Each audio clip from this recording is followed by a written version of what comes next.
Hey guys, Curt the Consultant here. Today in this video is going to primarily help people who are not aware of what happens when you buy the tool. Okay, there's many problems associated with the tool that I encounter on a weekly basis, and my goal in this video is not only to help you conduct your research, but just to make you think and see how I'm able to get client out of the situations that I encounter on a weekly basis. So like many of you who are watching this video, you want to buy one of these tools, the Pro or the Elite or the TS, and you're probably considering to buy on one of these sites, which I identify as a neutral platform. So for those of you who don't know, neutral platforms are what I call general platforms. They give general support, followed by, general company policies and procedures. They're not going to go below standard. They're not going to go above and beyond, your expectations. What I've seen, sometimes these policies really interrupt the consumer experiences, and there's cost involved when they receive a tool that has a hardware issue on arrival. All right. In the next slide, I'm going to show you how I was able to address these problems that happened with my clients when they had hardware issues on the first day of arrival. And I'm going to show you how I responded to them quickly to get the results that they wanted.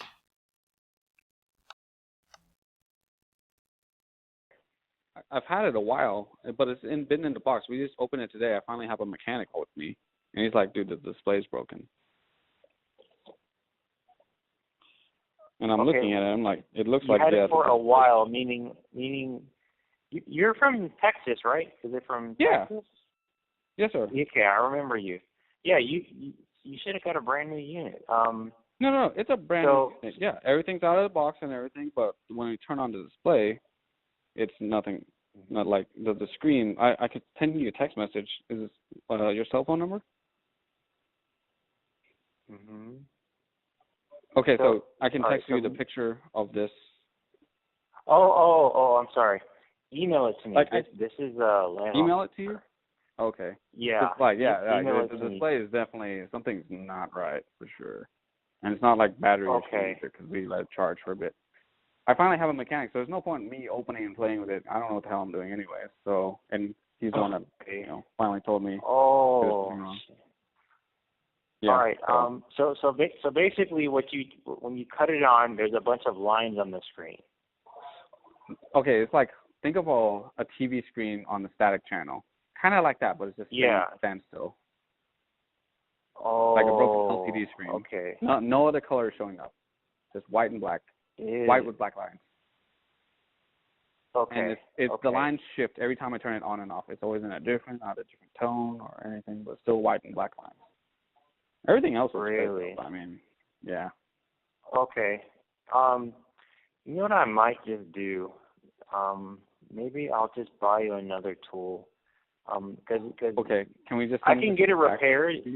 Yeah, I can get it repaired, but the problem is it's just going to take a couple weeks, Whereas if I just get we really rather if there's another option, that'd be great. So. Yeah. Okay. Well, do this. What I'm going to do is send me a picture of it, and I've had it a while. Believe it or not, this is actually quite common. Believe it or not, it is. And what boggles my mind is I have a handful of clients that I know and I'm responsible for personally, But what about the thousands of other customers who are purchasing their tools online who are experiencing this same problem? Okay, now depending on whom you purchase the tool from, you can imagine how time consuming and costly it might be if you followed the standard return procedure. First, you would need to find and identify the seller. Then you need to show them what the problem was via email.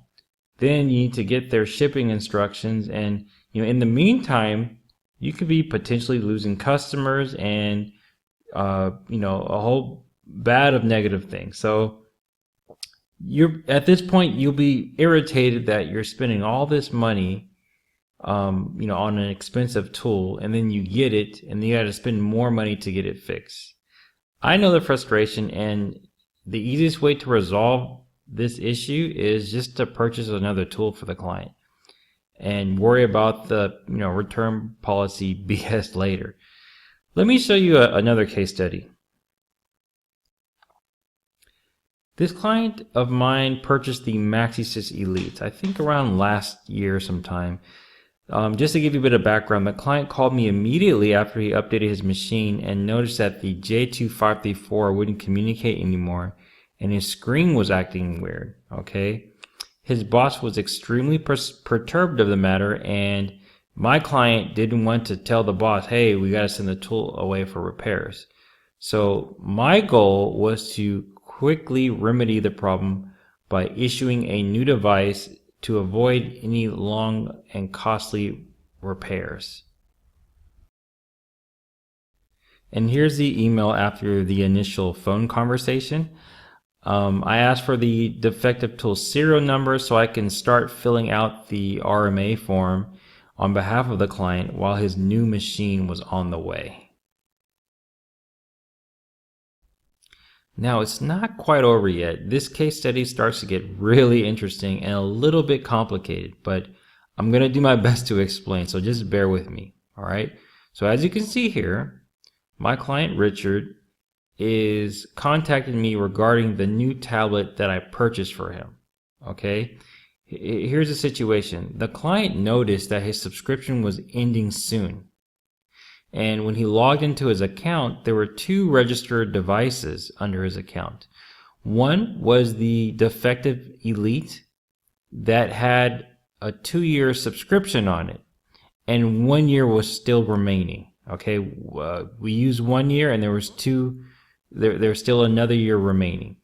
The second Elite was the replacement one. Now this one just had 1 year update that was about to end.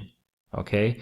Now, some of you are asking, Curt, why did you purchase him another, why didn't you give him a tool that had 2-year free updates? So sometimes what Autel does is they will have, rules or regulations that the tools will have 2-year free updates. And then the ones previous maybe just had 1. So those didn't phase out yet. So maybe in the factory, that was a unit that had 1 year free update, and there's really no way of knowing. This happens to a lot of Amazon customers. They'll see an auction that has 2 year free updates, but they'll get the tool that actually has 1. I get calls from those people a lot. So anyways, my goal was to remedy the situation by asking Autel to see if we could transfer that 1 year that was remaining from his old account to the new replaced unit that I purchased for him. Okay, so let me dive in and just to give you a better understanding. So to give you a clear visual of what I'm trying to accomplish with this demonstration, I rendered my client's account on what it would look like. All right, the Maxisys Elite on top is the defective tool that was returned to me. All right, it was registered on May 24th, 2017, and the updates will only expire May 24th, 2019. So that's 2 years free updates. Got it? Now, the new Elite that I purchased for him is at the bottom, was registered on June 26, 2017. And the subscription is going to end very soon, as its end date is June 26, 2018. Now, the client wants me to take the remaining year that's left on the defective Elite and apply it to the new Elite. Does that make sense? This way, the tool will be, back under warranty. He can benefit from all the software updates that Autel provides. And this was a first timer for me. I never encountered this situation, but I'm going to show you what I did to pull this one off. First, I sent a detailed email stating the client situation. Autel replied back to me and for just getting more clarification on the matter. But they did ask me this: if the tool was damaged, why didn't you notify us at the time? Now, this is a very, good question, and obviously Autel has its standard procedures, right? But from what I've witnessed on a client level, this wouldn't benefit the consumer at all. Especially after they just invested all this money on a tool, they have to invest more money to send it away. So that's just my perspective. So, but check this out. At the bottom, they responded, where is it? Okay. It says, we cannot exchange the update period.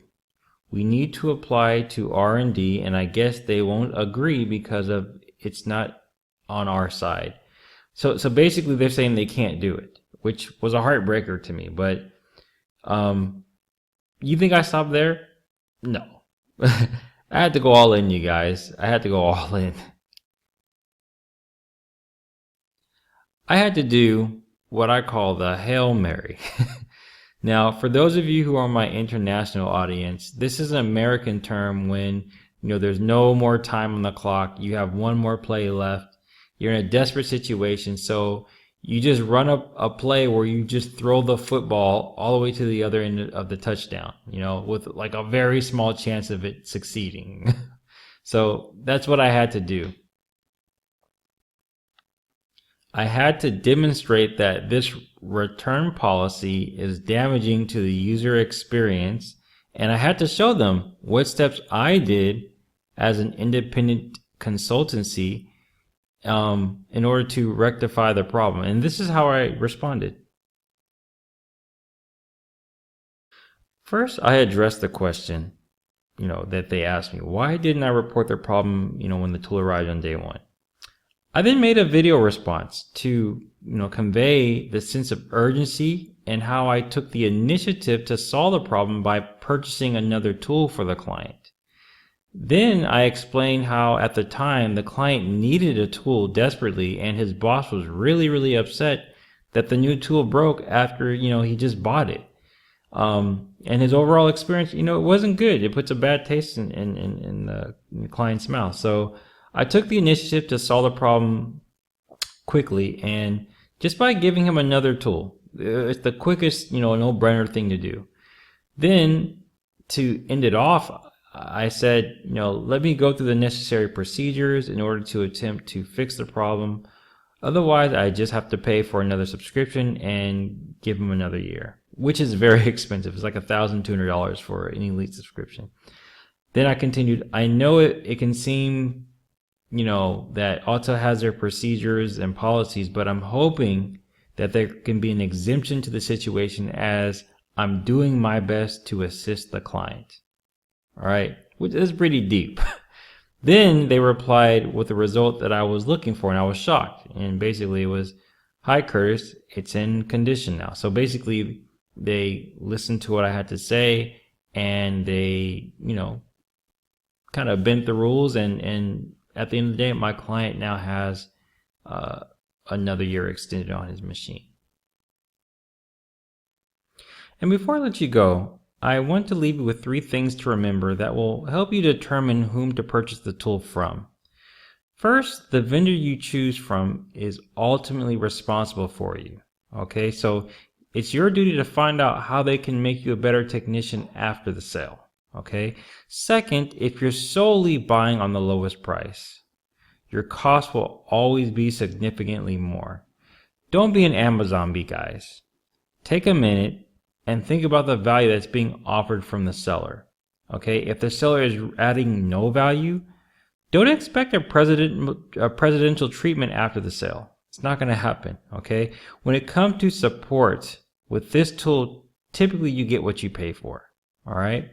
Which brings me to my last tip. Understanding the difference between client support and customer support. The case study I share with you is a demonstration of client support, which involves me rendering additional services that benefits my client. Customer support would have assisted the customer in a generic way with policies and all that other jargon. I know it may sound repetitive, but the term support is being used so loosely, and some people fall for it since they don't know how to measure it on paper to help them really determine how this support is going to help them or hurt them. Anyhow, if you learn from this video and, show your gratitude by liking and subscribing to this page. And if you'd like to purchase one of these amazing tools, please pick up the phone and call me now. Right now. All right. Take care.